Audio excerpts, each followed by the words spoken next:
Chers auditeurs, bonjour à tous. Dans ce premier épisode de notre podcast consacré à l'histoire de l'Église, comment ne pas parler de la figure de Jésus ?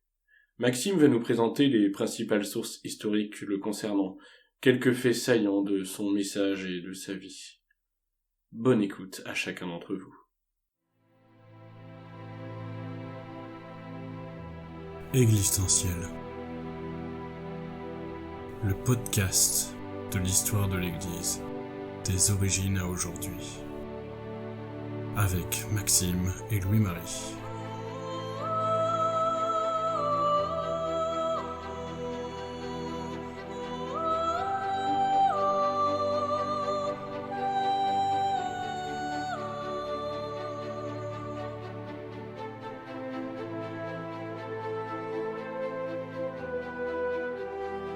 Pour ce premier volet consacré à l'histoire de l'Église, nous souhaitons parler du fondateur de l'Église il y a près de 2000 ans, Jésus de Nazareth, Jésus-Christ. Comme l'écrivait en son temps Daniel Rops, qui lui a consacré une biographie, Jésus est de l'histoire mais dépasse l'histoire. Au-delà du caractère exceptionnel de son existence, c'est la manière même que nous avons de penser et d'écrire l'histoire qui prend un tournant avec Jésus. De cyclique et indéterminée, elle devient linéaire et tendue vers une fin, dont nul ne connaît ni le jour ni l'heure. Commençons par l'existence historique de Jésus, qui, nous allons le voir, est bien attestée par de nombreuses sources. Nous possédons à cet égard deux types de sources, les sources chrétiennes et les sources non chrétiennes. Ces dernières sont pour la plupart moins anciennes et moins proches chronologiquement des événements que les évangiles, mais elles restent dignes d'intérêt pour l'histoire. Les archives de l'administration romaine ne gardent pas de mention du nom de Jésus. Nous pouvons à la rigueur imaginer qu'il ait pu exister un rapport écrit par Ponce Pilate, le gouverneur de Judée, du vivant de Jésus, à l'intention de l'empereur Tibère, comme le suggère la mention des actes de Pilate dans l'apologie du christianisme de saint Justin. Mais cela n'a pas été conservé. La toute première source romaine traitant de Jésus remonte à l'an 111, à l'époque où Pline le Jeune, alors légat impérial de Trajan, adresse une lettre à son empereur pour lui demander conseil sur la marche à suivre concernant les chrétiens. Faut-il les juger, et selon quels motifs d'accusation? Quelles doivent être les peines? Ce sont ces questions qui interrogent Pline, mais dont la réponse de Trajan nous est là encore inconnue. Concernant les historiens officiels de l'Empire romain, le plus ancien commentaire touchant les chrétiens nous provient de l'écrivain Tacite, auteur critique et subtil de l'histoire romaine, qui écrit dans ses Annales, vers 116, et évoque les chrétiens à propos de l'incendie de Rome de l'an 64, commis selon toute vraisemblance par l'empereur Néron, et que ce dernier fit passer pour être l'œuvre des chrétiens. Tacite parle alors de secte pernicieuse, sans autre ajout. Suétone, auteur d'une vie des 12 Césars, célèbre biographie des 12 premiers empereurs romains, écrite en 121, rapporte que l'empereur Claude expulsa de Rome les Juifs, devenus sous l'impulsion de Chrestus une cause permanente de désordre. L'auteur ne semble pas particulièrement intéressé à développer sur le sujet, mais nous indique déjà un lien entre le peuple juif et Jésus. Quittons alors les historiens romains pour les écrivains juifs.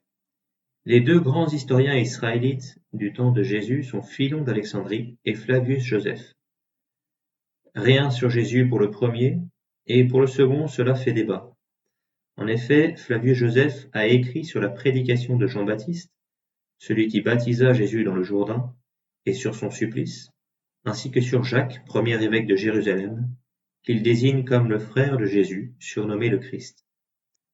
Si l'on s'en tient là, le silence de Flavius Joseph est très probablement volontaire, car il paraît étrange pour un historien d'évoquer les personnages secondaires et de rester muet sur le personnage principal.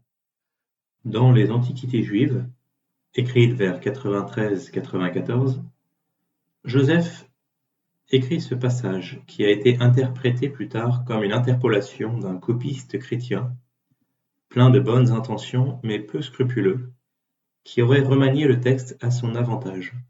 Voici ce qu'il contient. À cette époque parut Jésus, homme sage, s'il faut l'appeler homme, car il accomplit des choses merveilleuses, fut le maître de ceux qui reçoivent avec joie la vérité, et il entraîna beaucoup de Juifs et aussi beaucoup de Grecs. Celui-là était le Christ. Sur la dénonciation des premiers de notre nation, Pilate le condamna à la croix. Mais ses fidèles ne renoncèrent pas à leur amour pour lui, car le troisième jour il leur apparut ressuscité, comme l'avaient annoncé les divins prophètes, ainsi que 1000 autres merveilles à son sujet.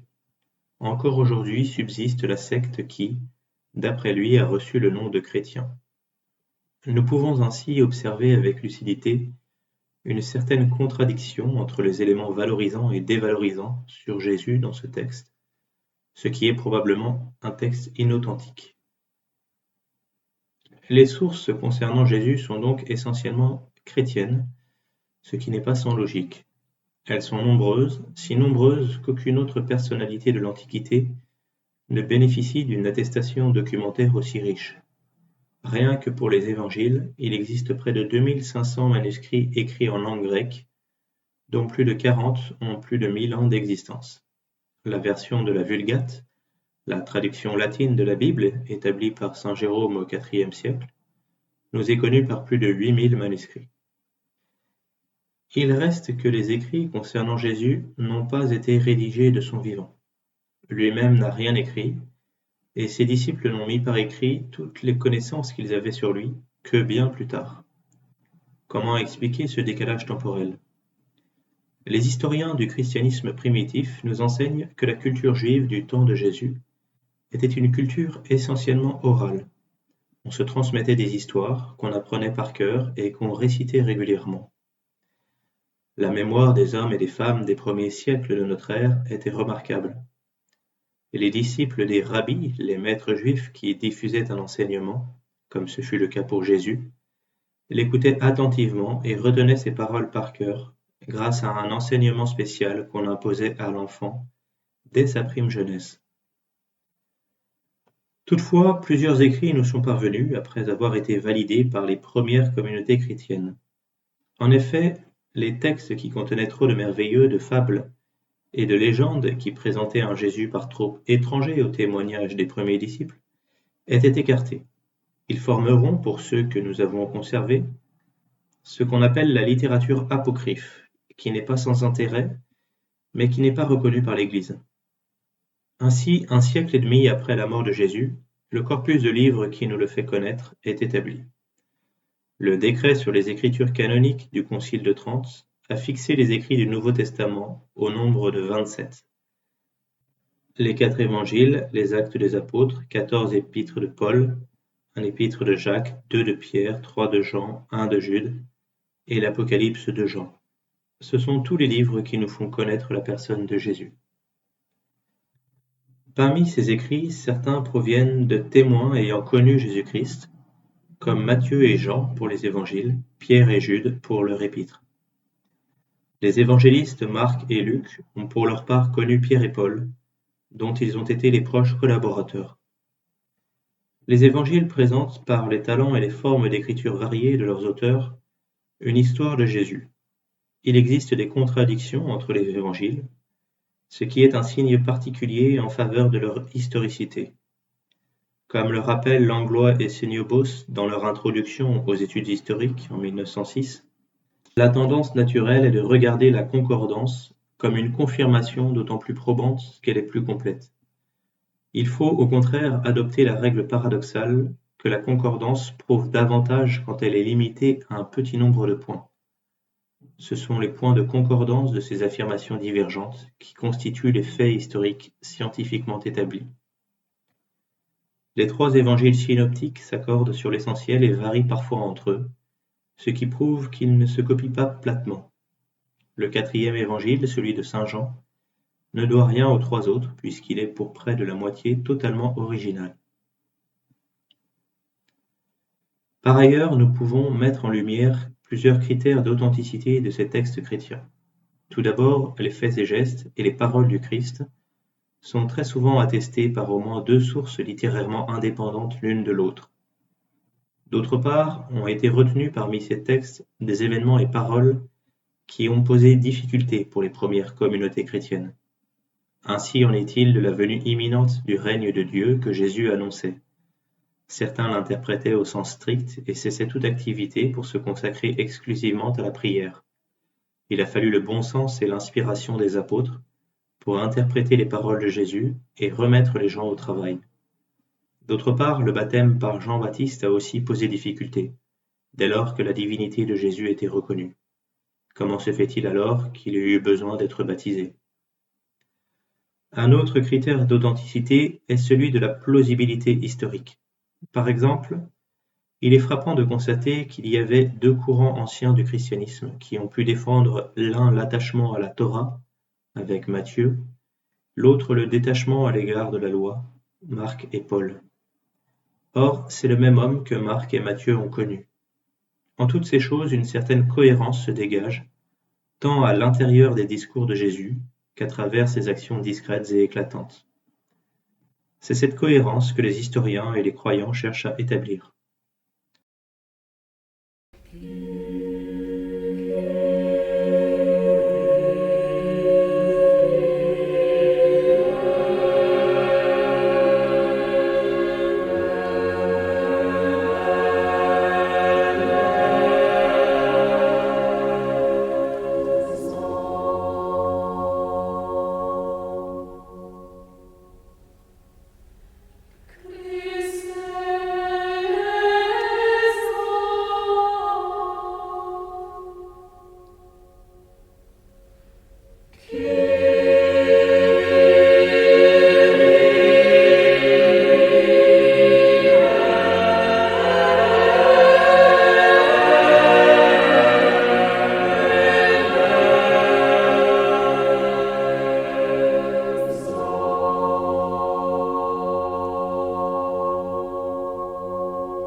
Laissons de côté le sujet de la rédaction des évangiles pour nous concentrer maintenant sur leur contenu. Jésus est une personnalité bien attestée par les sources documentaires, essentiellement chrétiennes. Plutôt que de retracer sa vie depuis sa naissance miraculeuse à sa mort tragique, observons quelques traits qui le singularisent dans le contexte historique qui était alors le sien.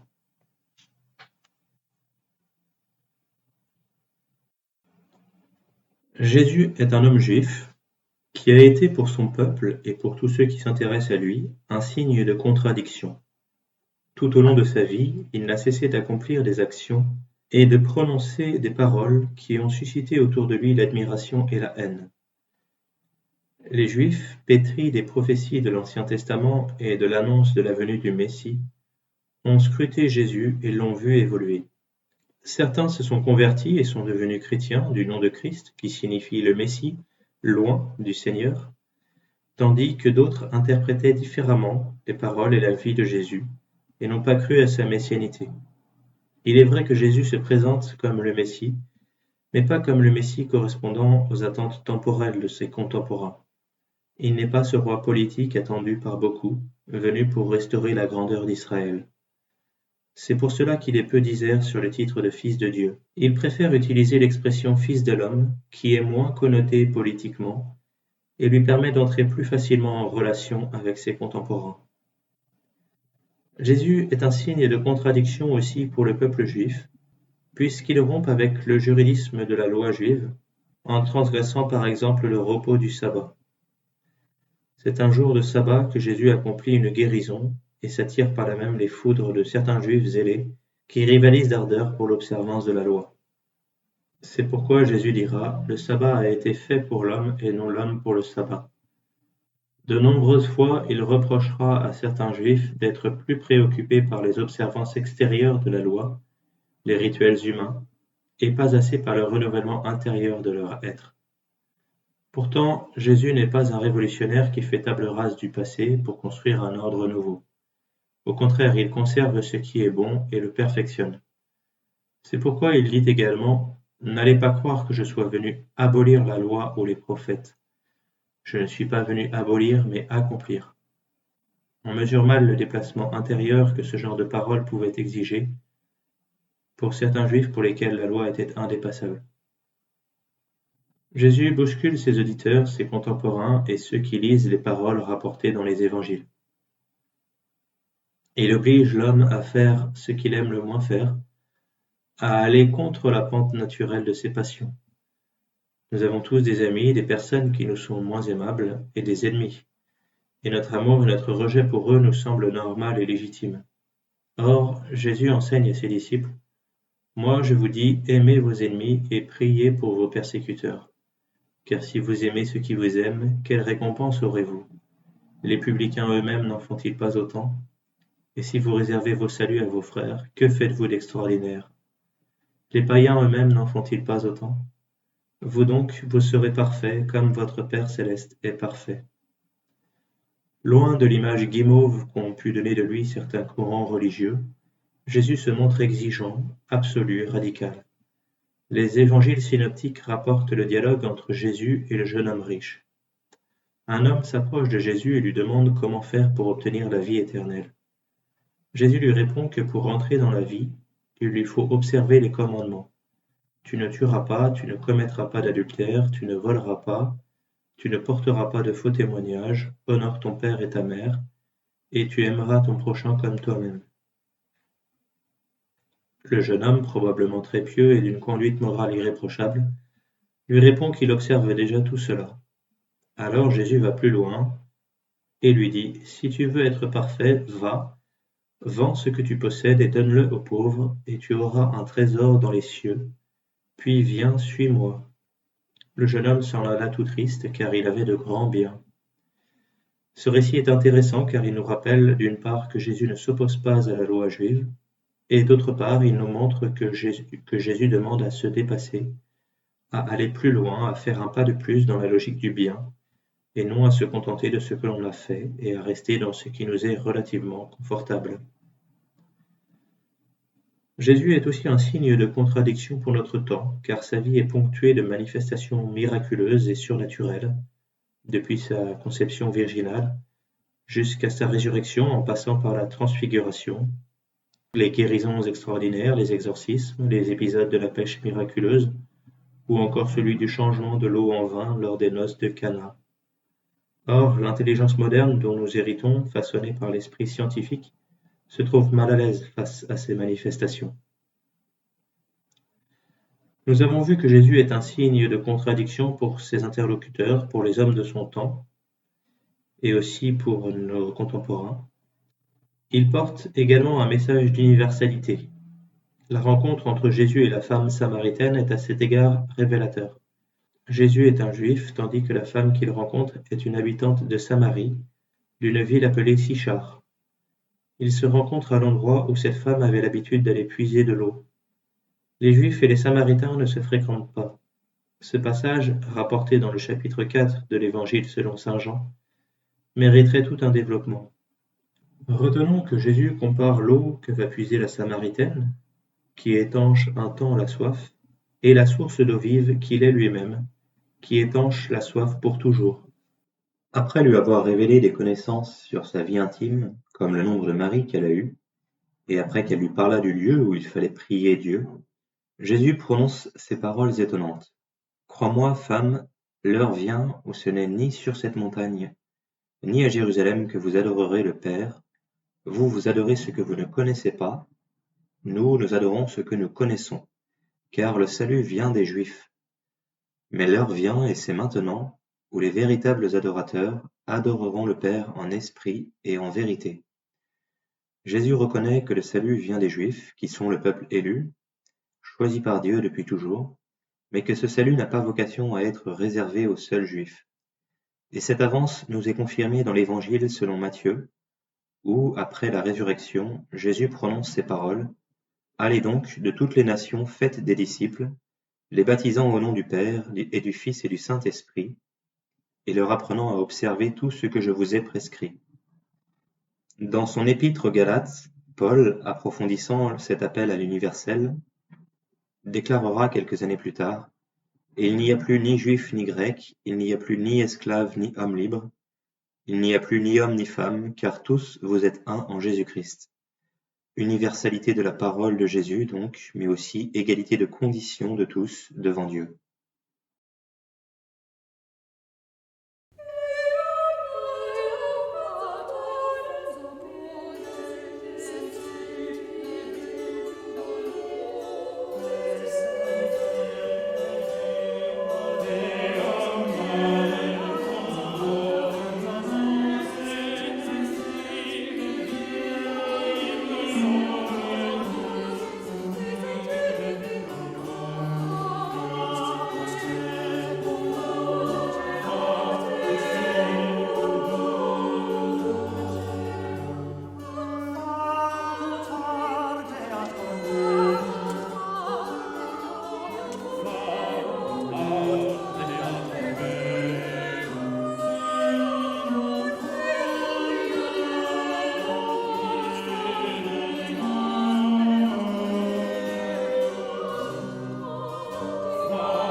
Jésus parle d'un royaume qui n'est pas semblable aux royautés politiques de l'Antiquité, d'une eau qui ne se tarit pas, d'une vie qui ne se limite pas à cette vie qui passe.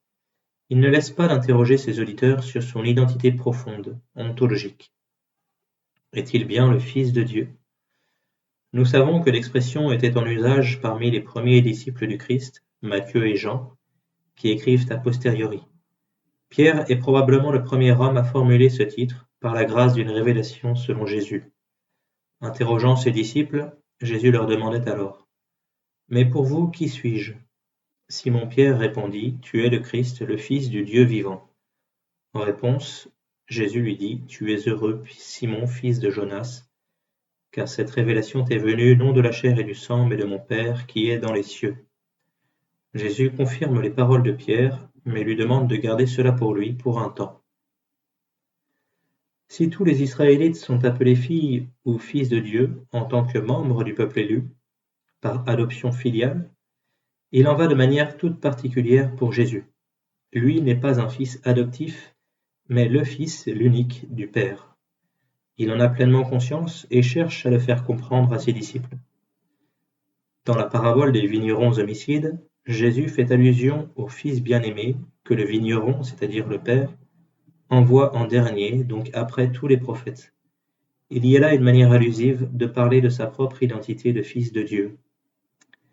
Mais le plus évocateur de cette identité de Fils unique est la prière personnelle de Jésus, adressée à son Père. Jésus enseigne à ses disciples à prier le Père, mais il fait bien la distinction entre leur Père et son Père, comme pour mieux marquer la distinction entre les deux paternités, d'adoption pour les disciples, d'engendrement et de consubstantialité pour Jésus. Jean l'explicite lorsqu'il rapporte l'apparition de Jésus à Marie de Magdala. Jésus lui dit: « Ne me touche pas, car je ne suis pas encore monté vers le Père. Mais va trouver mes frères et dis-leur: je monte vers mon Père et votre Père, vers mon Dieu et votre Dieu. » Ce titre de Fils de Dieu était difficile à entendre pour les contemporains de Jésus. Certains estimaient qu'il blasphémait. L'évangéliste Marc rapporte cette scène où Jésus est amené vers le grand Sanhédrin, le tribunal d'Israël. Le grand prêtre l'interroge alors sur cette filiation divine que Jésus revendique. « Tu es le Christ, le Fils du béni. » « Je le suis, dit Jésus, et vous verrez le Fils de l'homme siégeant à la droite de la puissance, et venant avec les nuées du ciel. » Alors le grand prêtre déchire ses tuniques et dit: « Qu'avons-nous encore besoin de témoins? Vous avez entendu le blasphème, que vous en semble ?» Tous prononcèrent qu'il était passible de mort. En effet, se faire passer pour le Fils de Dieu est un sacrilège gravissime pour certains juifs. Cette identité de Fils de Dieu est également difficilement acceptable dans les premiers temps du christianisme, puisqu'elle a des implications théologiques importantes que certains théologiens des premiers siècles du christianisme refusent. Plusieurs hérésies se développèrent dans les premiers siècles du christianisme, qui contestaient l'incarnation selon des modalités d'argumentation différentes: le docétisme, l'adoptionnisme, dont l'arianisme est la version la plus connue, ou encore l'apollinarisme. Toutes ces hérésies ont été réfutées par les premiers conciles de l'Église. Nous n'allons pas développer plus avant dans cet épisode, mais nous serons probablement amenés à y revenir dans des épisodes ultérieurs. Jésus rappelle également que les actes accomplis au cours de la vie sont pris en compte pour le jugement, mais que le salut est un don de Dieu et que personne ne peut s'en prévaloir. Il rappelle aussi la nécessité de la foi pour être sauvé. Celui qui croira et sera baptisé sera sauvé. Celui qui ne croira pas sera condamné. Tout en rappelant ce jugement irrévocable qui attend chacun au terme de son existence, Jésus n'a de cesse d'insister sur l'importance du pardon. Le pardon qu'il donne lui-même à une femme adultère que les Juifs zélés veulent lapider, mais aussi le pardon qu'il commande à ses disciples d'accorder sans restriction. Ainsi, lorsque Pierre s'avance vers Jésus pour lui demander « Seigneur, combien de fois mon frère pourra-t-il pécher contre moi, et devrais-je lui pardonner? Irai-je jusqu'à 7 fois ?» Jésus lui répond « Je ne te dis pas jusqu'à 7 fois, mais jusqu'à 77 fois. » Ailleurs, il répète à qui veut l'entendre « Ne jugez pas, afin de n'être pas jugés. » car de la manière dont vous jugez, on vous jugera, et de la manière dont vous vous servirez pour juger, on se servira pour vous juger. Jésus réfute ainsi la logique comptable que Pierre avançait pour l'interroger. Et de manière générale, il apparaît à peu près partout que Jésus prend à contre-pied ses interlocuteurs et les amène plus loin que leurs propres évidences, les invitant à remettre en question leurs préjugés, leurs erreurs ou leur ignorance. Toutes ces considérations nous dressent le portrait d'un homme vertueux, certes, sage sans aucun doute, mais du reste le portrait d'un homme et non celui du Fils de Dieu. Or, malgré tout ce que l'on vient d'évoquer, peut-on en dire davantage de Jésus? Qu'en est-il de la résurrection selon l'histoire? À première vue, il est possible de déceler des faisceaux d'indices qui nous mettent sur la piste d'une résurrection. Ce qui frappe le lecteur des évangiles, puis des Actes des Apôtres, c'est la transformation des disciples qui passent d'un état de prostration, d'abattement, de profond désespoir après la mort de leur maître, à un véritable regain de vitalité et d'activité. Ce changement s'observe pour de nombreuses personnes ayant connu Jésus de son vivant, et ne peut pas être ignoré du regard de l'historien. Ce que nous savons de manière certaine, c'est qu'après sa mort, Jésus a été placé dans le tombeau de Joseph d'Arimathie, puis que le troisième jour, des femmes ont découvert le tombeau vide, et enfin que de nombreuses personnes, dans les jours suivants, ont cru voir Jésus ressuscité. Ajoutons enfin que ces nombreux disciples, transformés par leur foi en la résurrection, ont fait preuve d'un dynamisme missionnaire exceptionnel, allant parfois jusqu'au péril de leur vie. Concernant Joseph d'Arimathie, qui a tout fait pour récupérer le corps de Jésus et lui offrir une sépulture, l'événement mérite attention. En effet, cet homme était membre du Sanhédrin, le tribunal ayant condamné Jésus. Or, les apôtres avaient peu d'estime pour ce tribunal, ce qui renforce l'authenticité du récit. Concernant les femmes, leur témoignage dans les tribunaux antiques est dénué de valeur. Il aurait donc été peu habile pour les auteurs des Écritures de rapporter leur témoignage dans l'idée de convaincre de la véracité de la résurrection. Pour les personnes qui se revendiquent témoins de la résurrection, par comparaison avec le Jésus d'avant, les historiens estiment qu'ils sont trop nombreux et trop différents pour que l'on puisse sérieusement parler d'affabulation. Enfin, les autorités juives ont rapidement fait courir le bruit selon lequel le corps de Jésus aurait été volé, idée que l'on retrouve dans la tradition juive et dans l'Évangile selon saint Matthieu. Si l'on agrège les témoignages des disciples et ceux des autorités de l'époque, nous savons au moins que le tombeau est vide. Tous ces éléments nous permettent de parler de traces de résurrection. Ces traces sont encore visibles dans les livres du Nouveau Testament, qui recueillent des témoignages en ce sens. Matériellement, le linceul de Turin, le suaire qui aurait recouvert le corps de Jésus, est considéré par plusieurs historiens comme une preuve ou un signe de la résurrection. Il n'est pas l'heure de disserter sur l'immense production bibliographique qui abreuve le sujet, mais il est important de le mentionner étant donné des recherches considérables et nouvelles qui concernent cette pièce de lin maculée de sang humain qui nous laisse au seuil du mystère. Voilà, c'en est fini pour le premier épisode, j'espère qu'il vous a plu. N'hésitez pas à liker, à commenter, à partager autour de vous pour faire connaître notre chaîne. À bientôt pour un second épisode.